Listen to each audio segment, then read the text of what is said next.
following is a Comfortably Zoned Radio Network production.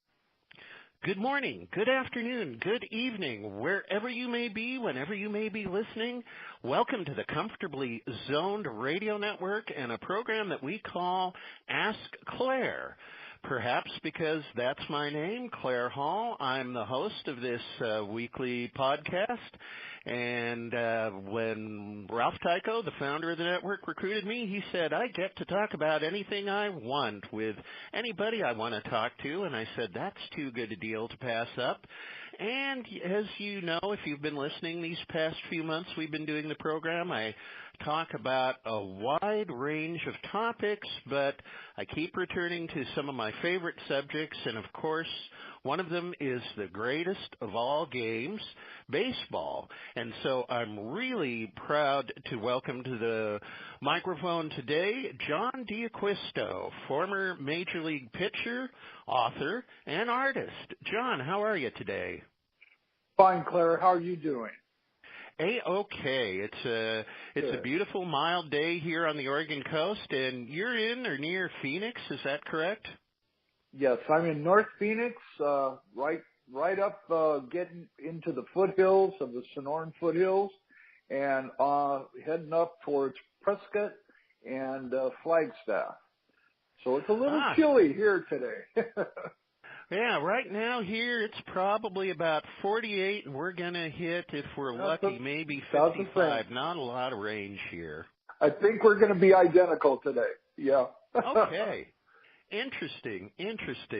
All right. Well, let's talk about your career in Major League Baseball, and also, you know, how many years has it been now? 2-3 years since you put out a book called Fastball John, and really, I've got to say, it is one of the more enjoyable baseball autobiographies I've ever read. I mean, I just think... Well, I appreciate that. Thank you. You know, you brought a lot of insight, self-insight, and I was trying to explain to a friend why I enjoyed it so much. I said, well, more than so many other books, you just really gave me the feeling what it must have been like growing up as a kid in Southern California in the 50s and 60s. And then, but I want to hear, you know, from your perspective, especially how you got attracted to baseball and when that maybe magic moment came to paraphrase Crash Davis, you realized that the gods had reached down and turned your arm into a thunderbolt. Yeah, that's about it, too. Well, you know, I have an older brother, and he was playing baseball, and he's 5 years older than I am. And so I was the bat boy, and my dad was the manager of the team. So it was part of our lives. Dad was a big baseball fan, and he had lots of friends with the San Diego Padres at the time. Early on was in Lane Field in San Diego, and then they went to Westgate Park. Well, and that's back when they were still AAA, right? That's correct. Yeah, when they were still AAA. So I was fortunate enough to have been given a position as a bat boy with the 1964 San Diego Padres, which was the affiliate to the Philadelphia Phillies organization. And so I was a bat boy for a couple of weeks, and then I got another opportunity to be a bat boy again when Cincinnati had taken over as the affiliate. And there were guys on that team by the name of Sammy Ellis, if you remember. Sammy Ellis, a pitcher, and another guy, Chico Ruiz, another gentleman, I think that we all know, Pete Rose. Mm-hmm. You know, they all came through San Diego. And, you know, so I caught the baseball bug early. And the funny ending story to that is I never did get paid for being a bat boy. I just did it. Uh-huh. Well, you're going to laugh at this, Claire, when I tell you. But when I came to the San Diego Padres, one of our coaches, Whitey Wiedelman, who was a coach for the San Diego Padres AAA team at the time and in charge of the bat boys, walked up to me and says, "Hey, this is for you." And I said, what is it? He says, it's your check you forgot to get from being Bat Boy. I said, what? I opened up the envelope. It was $38.10. And I said, wow. You gotta be kidding me. They held on to the check. Oh my God. Oh yeah. Yeah, all that classic. Time. That's classic. And you know, and I sit there and I come to the realization that sometimes people really want to make something meaningful for your experience as a young kid, and being able to be around the ball players like I was very fortunate. And you know, I just caught the bug right then and there. I love the smell of pine tar. I love the smell of the grass, the ball field, the dust, the dirt, you know, everything. I just loved the atmosphere, the excitement, and it caught me. And so then I went into Little League. It wasn't like it is now, no T-ball, anything else, straight right into minors, and we have minors and majors, Little League. And I went into the minors and started to play, and they, of course, put me, because I was the youngest kid, they put me out in right field one day, and a fly ball was hit to me, and there was a runner on third base tagging up, and I caught the ball up against the fence and then proceeded to throw it to home. Well, it went past home, it went over the backstop and into the canyon. And from that point on, when I came into the dugout, the manager said, would you like to try to pitch? He said, I said, the kid's got an arm on him. Yeah. Yeah, exactly. It was hard not to recognize, and it was funny to see the parents in the stands watch the ball go over their heads. And so the very next inning, he threw me. I didn't know what to do.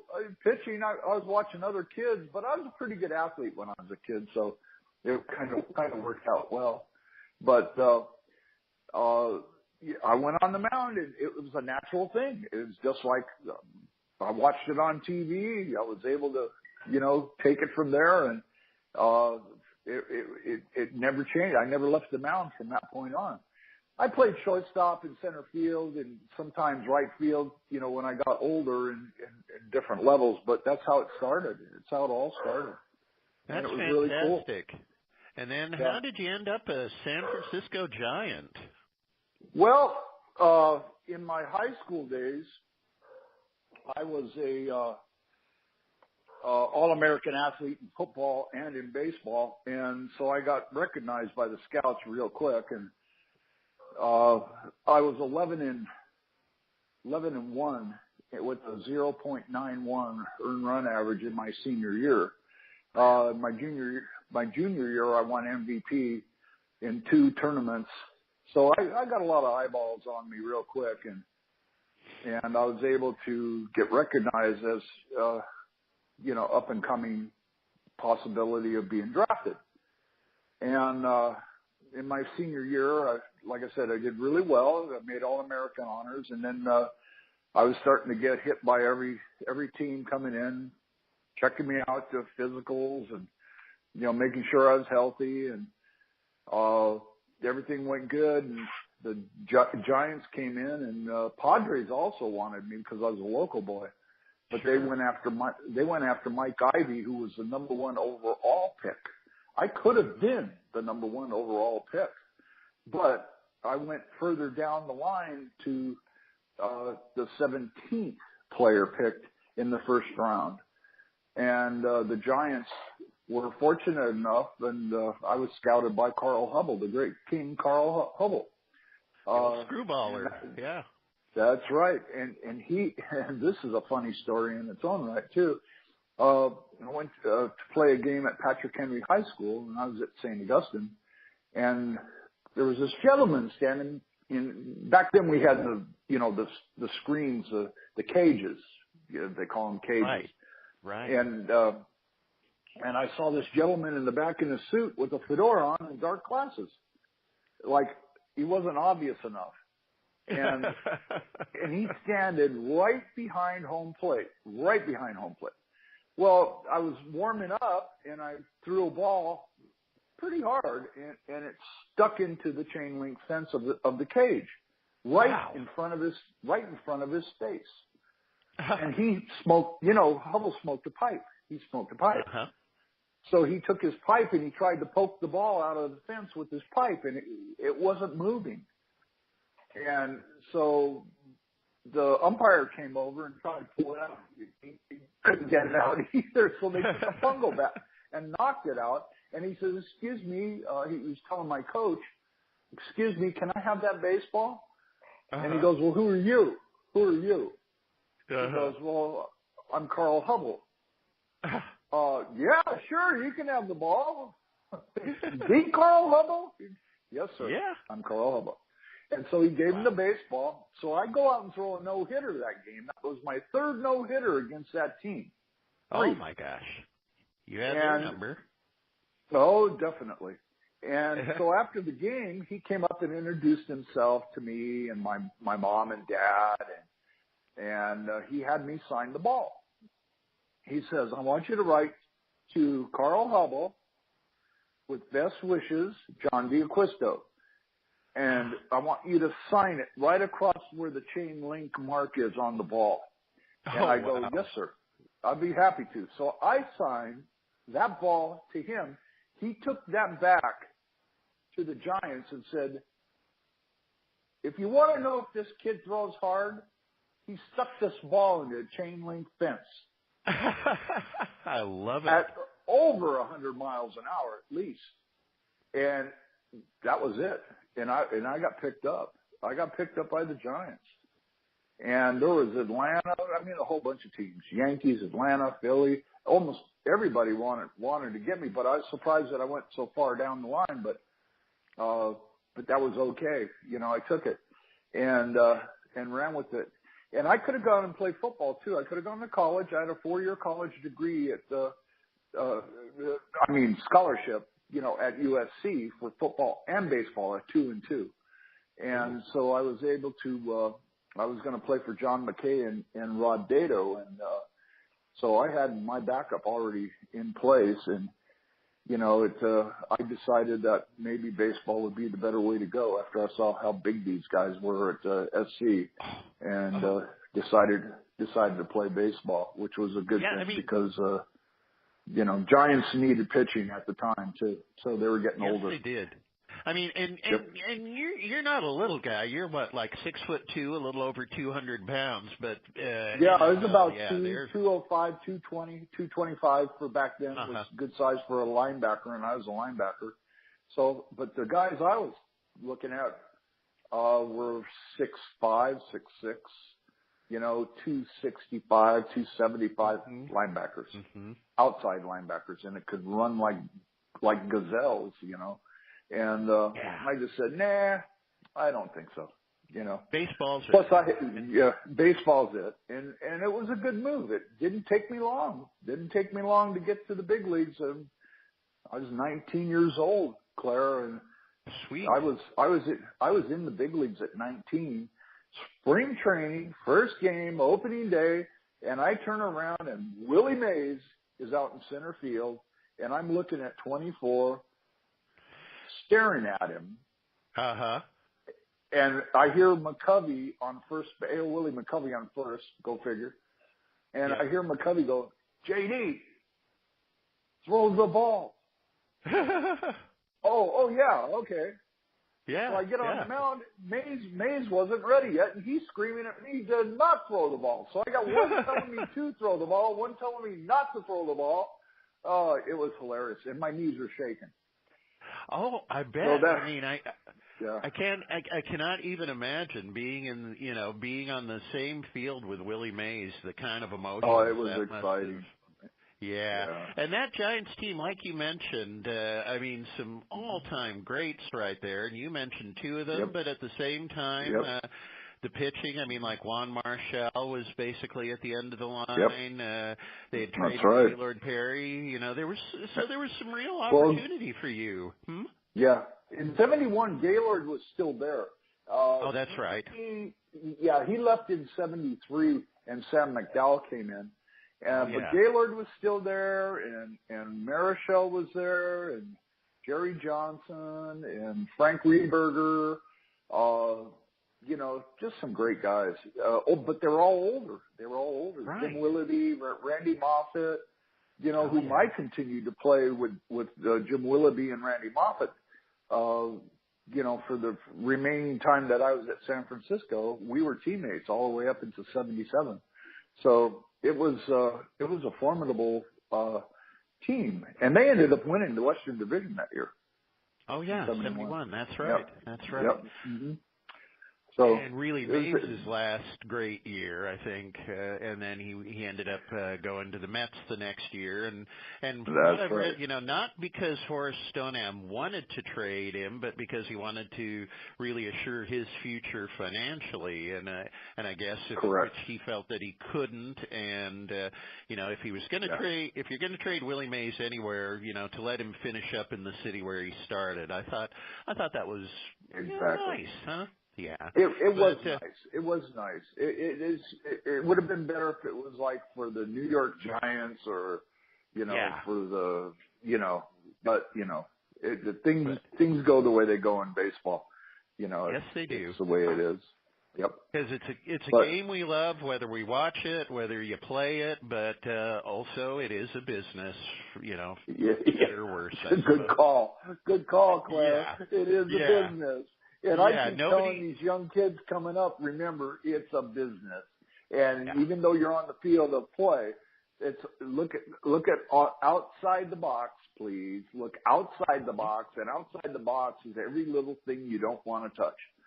So you don't want to get out there, and you don't want to start saying stuff that gets you in trouble. You want to keep in control, keep your perspective. Keep a good attitude about the game, and toe the mark. Do what you're supposed to do. It's simple. That's very sound. It goes for business. Yeah, it's just sound. And it worked. It worked for me for a long time, and always give an interview, no matter if you want to or not. And sign an autograph, right? And sign autographs. I still do that today. I sign autographs. All the time for nothing. And it really saddens me a lot of times that guys will sign and ask for compensation in return. And I'm kind of against that. But that's me. I'm just that way. I got to give back to the people and the fans that supported me in my years of playing ball and paying for tickets to come see me play. Why can't I reciprocate and sign an autograph? That's how I feel.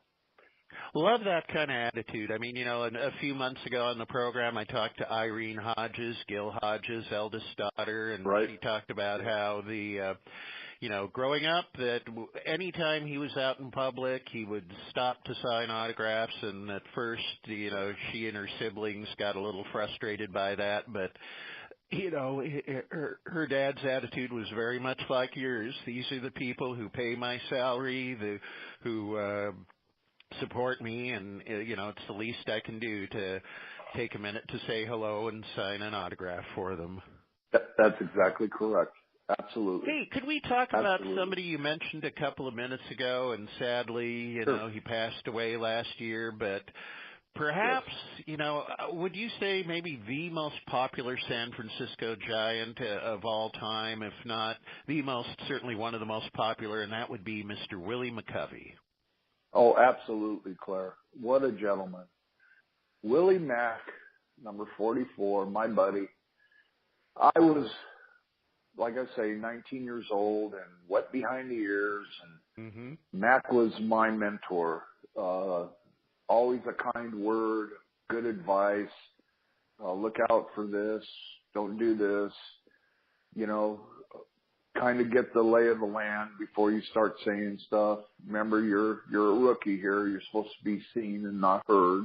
But if somebody asks you a question, respond in a pleasant way and a polite way. And I always remember Mac telling me that. And he was a soft-spoken for as big as he was. He was a very soft-spoken human being and quite a humanitarian. And, it's like the one in that game I was telling you about, I'll tell you the story, and this is how Mac is. We're playing the Chicago Cubs. We're in Scottsdale. It's opening day. Mays is in center. Mac's at first. Tito Fuentes at second. Chris Fire at short. Al Gallagher at third. Kenny Henderson. Oh, boy. 30 Al, who just recently passed away, too. Oh, I didn't know that. Kenny Henderson in left, and Bobby Bonds in right, and Dick Dietz was catcher. And so the first guy up is Glenn Beckert. And Beckert, I walk him because I'm so nervous. Sure. I walk him. He steals second, and Dick Dietz throws the ball in the center field. He runs the third. Now he's jockeying me, running down the line and stopping, running real hard and stopping, trying to make me balk. Well, he was successful in making me balk. And they're laughing in the dugout. They're laughing. And next guy up's Kessinger, and I walk him. Now I'm kind of shook up. And so McCovey, and I got Ron Santo coming up to the plate. And no, it was Billy Williams coming up to the plate, and that's a great hitter. McCovey walks out to the mound, and he goes, "Kid, I just want you to settle down, and I want you to do what you do best. Throw the ball. Yeah. And throw it hard." I said, "Yes, sir." He walks off. I strike out Billy Williams. Wow. And I mean, just unheard of. Billy doesn't strike out much. He's a contact hitter. No. And so I get an out. Kessinger's on first, and Ron Santo comes to the plate, and Mac comes out to the mound again. And they're still laughing in the dugout. Not as much because I struck out Billy Williams, but he goes, "You know what you got to do, don't you?" And I said, "Yes, sir, I do know what I have to do." He goes, "Okay." He pats me on the back, walks back. Ron Santo comes up to the plate, and I hit him right in the rib cage. Down went Santo on the ground, and he looked over at the dugout, and he put the old one finger up to his nose to the dugout, like, "Keep it down, okay?" This kid means business, and he's got the pistol to go with it. So after that, I got 2 men on. I got the next outs, 1 run, walked out the inning, got to the dugout.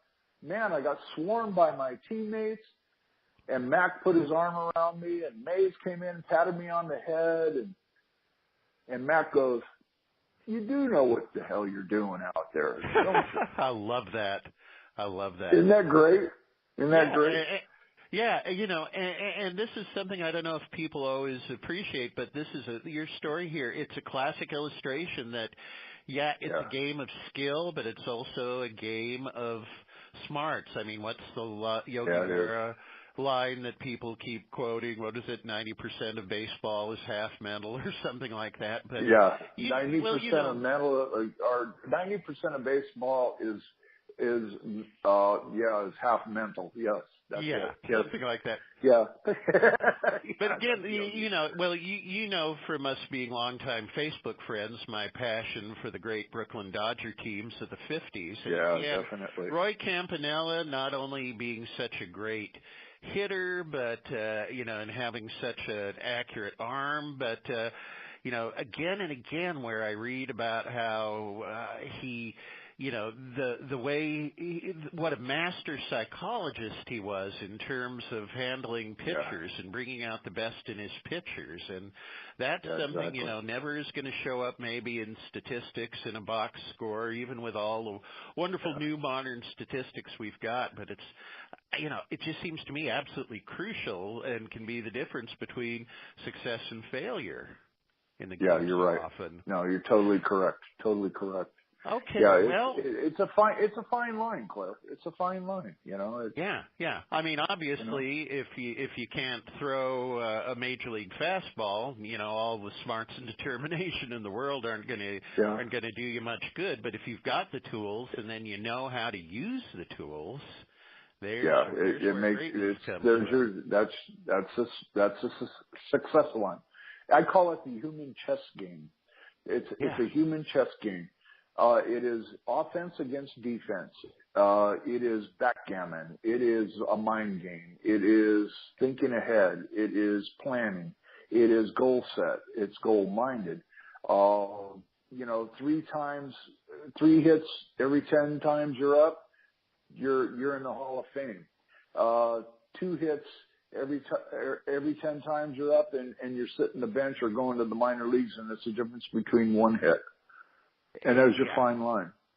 Exactly. There's your fine line. Exactly. Yeah.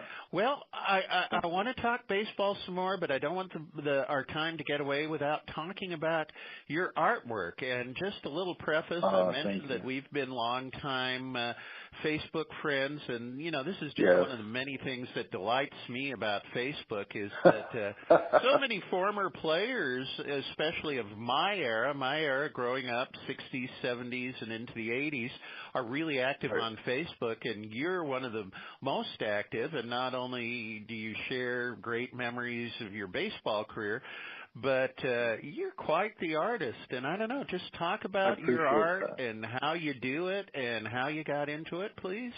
Well, I started when I had some issues back when you read the book and you know what I'm talking about. Yes. I had to go to prison for a while, which was a very sad moment in time, but found out I was set up. But during that time, I took some art classes, and I was also a firefighter. I became a fireman and worked for the government for a while. And but inside there were some guys that were quite talented with pencils, and they taught me how to do the basics of sketching, pencil sketching. And that's how it started. And so all of a sudden, I had a knack for it. And to keep my mind at peace and, keep myself under control, I used to sketch. And I'd take legal pads and sketch off of legal pads. Well, when I got home, I started going with color pencils. And then I went to color pens and started getting better. Well, then there was something that came out that really caught my eye. It was called an Apple pen. iPen, and also touchscreen computers. And what it was for digital artwork, for digital artists to do things for like TV, advertising, for anything actually. But I got into the digital wave of art and started doing my own brushes, because you can do your own brush sizes and different types of things, calligraphy, fine-tune your work to a point that it looks like you typed it. You can bring a picture up, you can bring a picture down, you can make it small, large, that's why you see a lot of definition in my work, because I can bring it up to like a foreleg of an animal or a wing of a bird and do all the fine stuff and then bring it down to its normal size. And there it is. And you can do all the different colors and everything that go with it. So I got to be pretty good at this. And then I started beta testing some programs. Microsoft had put out Visual Studio was one of them. So I started beta testing Visual Studio for MS and got really good at that and fell in love with it. And so most of my artwork comes off of, I do a 2-step, actually it's a 5-step process, but it's a two different programs. One is iOS, which is Mac driven, which is iOS Apple, because I use the Apple Pencil to do my actual outline of the picture I'm doing and coloration and shading. Then I advance it to the PC, And when I get it to the PC, then I do increase filtration or decrease it or add light or shades, and I can do that there on the PC. And the combination of the two creates what you see. And it is absolutely beautiful, I think. Well, thank you. I appreciate that. And it's like it's my sanctuary, my getaway, my peace in my heart. That I can do that makes me feel good because I know it makes other people feel good.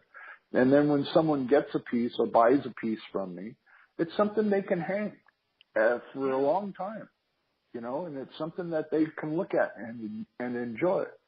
And, I've been commissioned by Justify. I did the picture of the Belmont for the Triple Crown. Mm-hmm. And I was commissioned by Wheels Up, which is NetJets, and Legacy Agency in New York. And I'm a licensed MLB artist and First Choice.